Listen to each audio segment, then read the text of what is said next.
Golden weak संपली आणि आज पुन्हा क्लासला गेले. वेकेशनमध्ये मी कामाकुराला गेले होते आणि तिथून माझ्या जॅपनीज टीचरसाठी आणि फ्रेंड्ससाठी काही छोटे छोटे गिफ्ट्स आणले.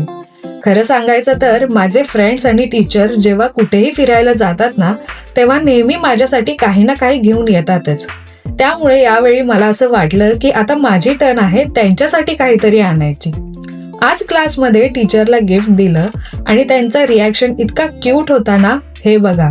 素敵でしょ。でも、うわー、すごい。 त्यांचं ते क्यूट रिॲक्शन बघून मलाही खूप छान वाटलं.